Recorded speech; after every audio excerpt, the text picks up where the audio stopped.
The Pilgrims weren't explorers, they were a startup funded by London investors who wanted a return. 400 years, 17 industries.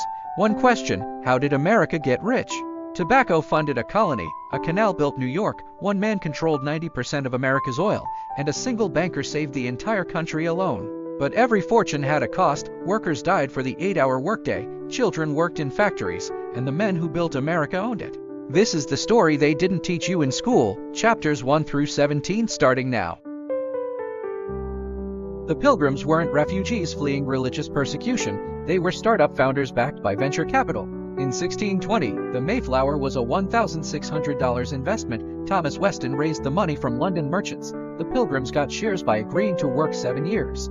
Half of them died the first winter. The investors were furious. Weston wrote, "You sent nothing back. The problem isn't your hands, it's your heads." Salvation came from Native Americans and beaver pelts.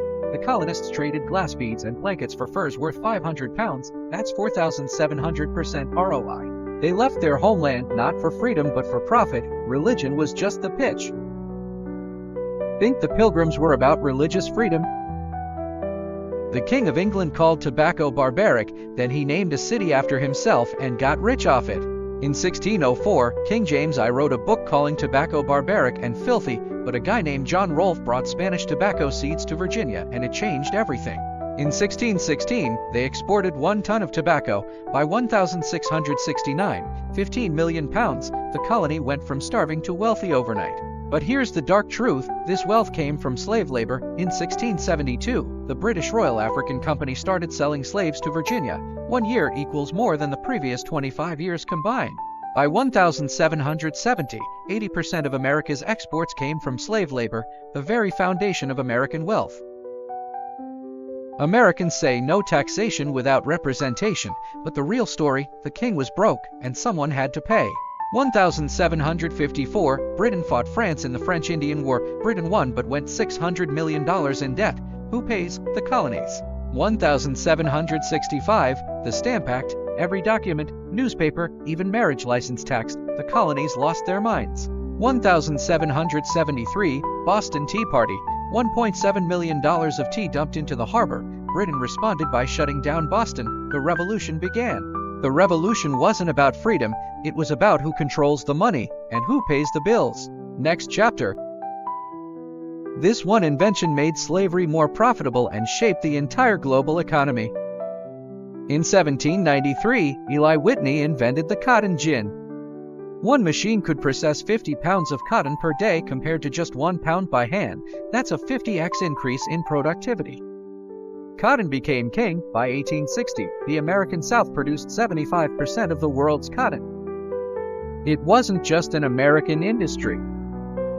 It was the global commodity that powered textile mills from Manchester to Mumbai.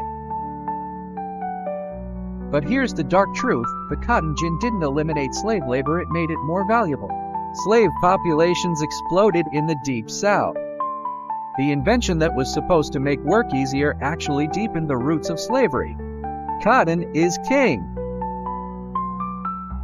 32 hours, that's how long it took to travel from New York to Albany in 1807. Before steamboats, 4 days.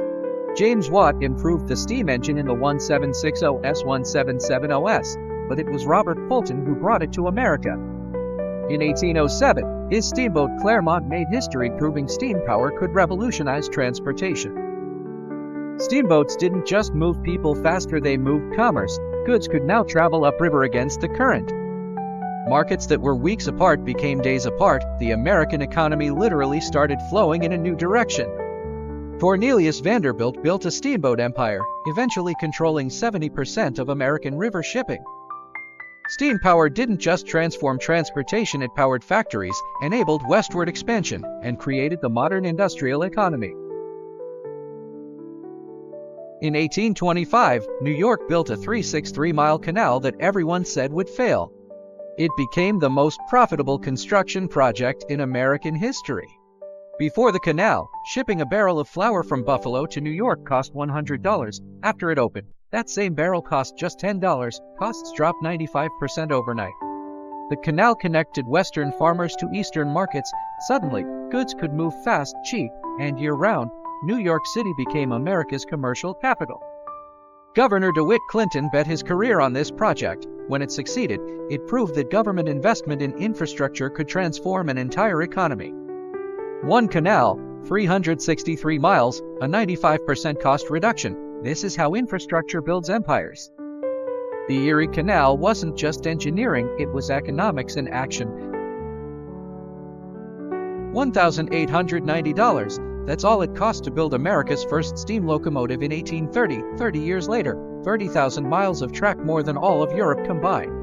In 1827, the Baltimore and Ohio Railroad became America's first chartered railroad. 3 years later, inventor Peter Cooper built Tom Thumb, the first American steam locomotive, for just $1,890. It even raced a horse-drawn carriage. The horse won the day, but the locomotive won the century.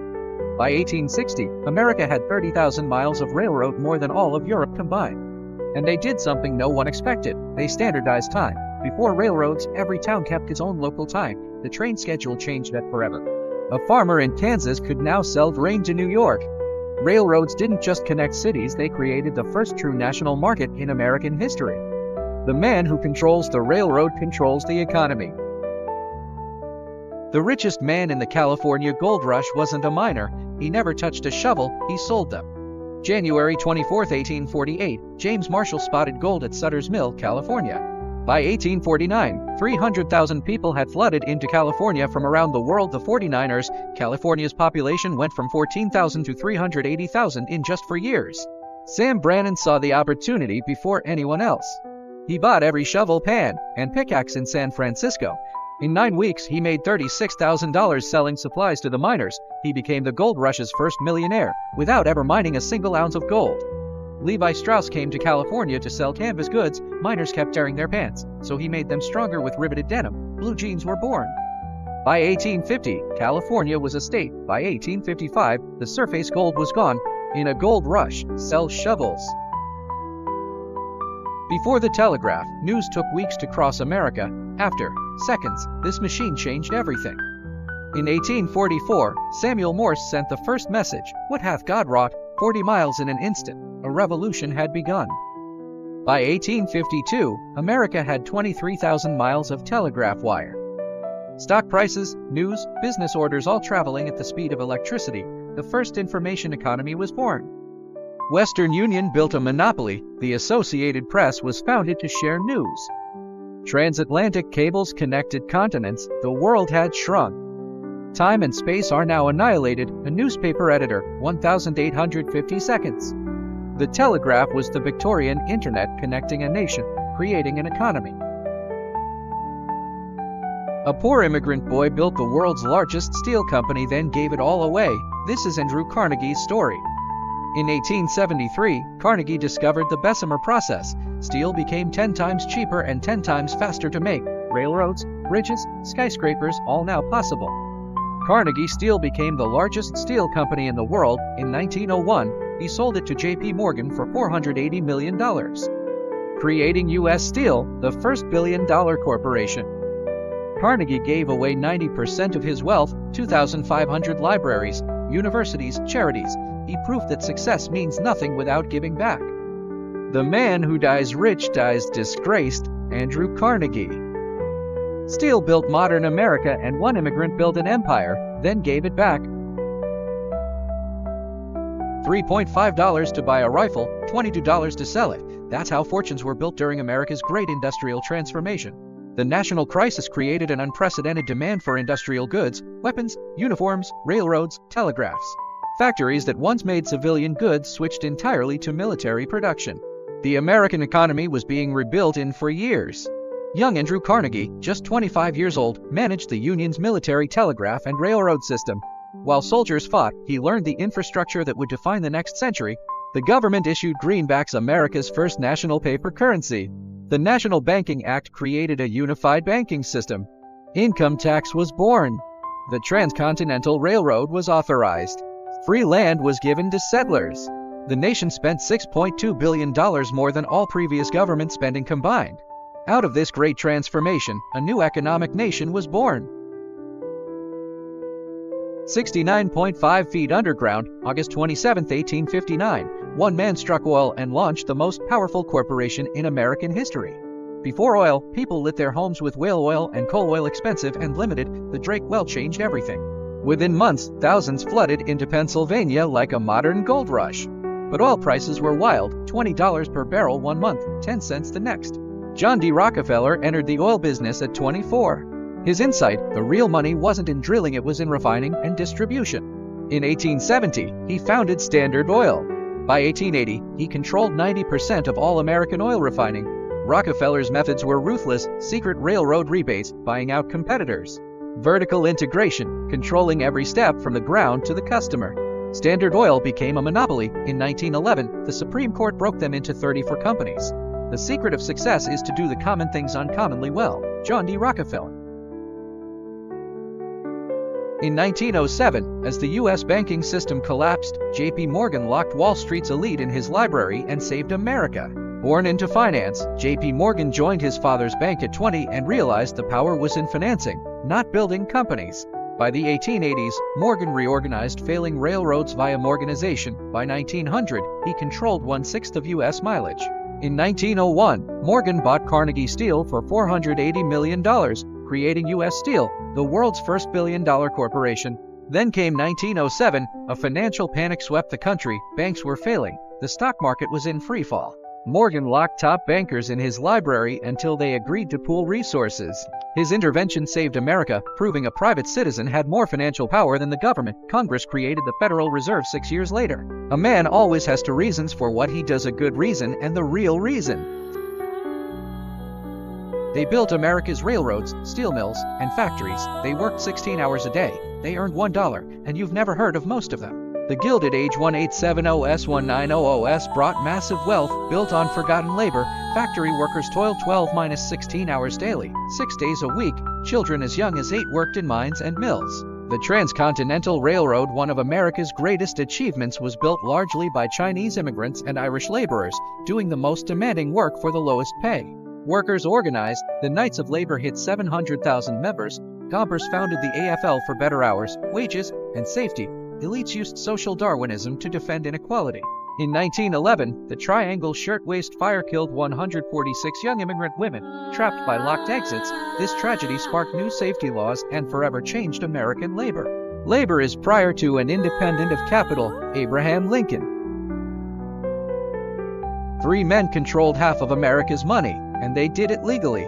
J.P. Morgan didn't just lend money, he locked bankers in his library until they agreed to save the economy. In 1907, he personally stopped a financial collapse. 6 years later, the government created the Federal Reserve to do what one man had been doing alone. Rockefeller controlled 90% of American oil refining by 1900. His secret: cut deals with railroads that his competitors never knew about. The government passed the Sherman Antitrust Act to stop him. It failed completely. By 1900, the top 1% owned more than the bottom 50% of Americans combined. The era was called Gilded Gold on the outside, hollow on the inside. Sound familiar? I like to be a merchanter of goods. What if I told you shopping used to be a fight? Today's video will change how you see every store you walk into. One man ended all haggling. His name was John Wanamaker. He invented fixed prices and money-back guarantees.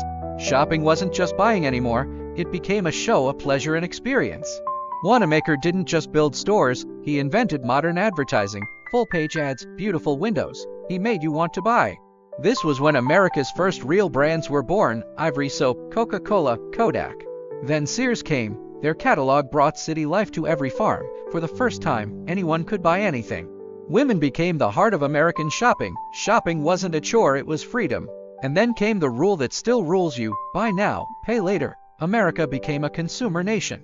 A great ad makes a poor product famous faster than a poor ad makes a great one. John Wanamaker. Imagine working 12 hours a day, 6 days a week, no weekends, no overtime pay. In 1886, Chicago workers said, enough. They demanded 8 hours, just 8 hours. May 1, 1886, 80,000 workers marched through Chicago. It was the largest demonstration America had ever seen. 3 days later, a peaceful rally, then a bomb exploded. Police opened fire, workers fired back. In minutes, it was over, but the damage was done. 8 men were put on trial, not for the bomb, for their ideas. 4 were executed. 1 killed himself in his cell. But here's the twist, the world didn't forget. May Day, International Workers' Day, was born from this moment. But not in America. The US government refused to recognize May Day and still doesn't. The day will come when our silence will be more powerful than the voices you are throttling today. The 8-hour workday you have today, they fought and died for it. Follow for more untold American history.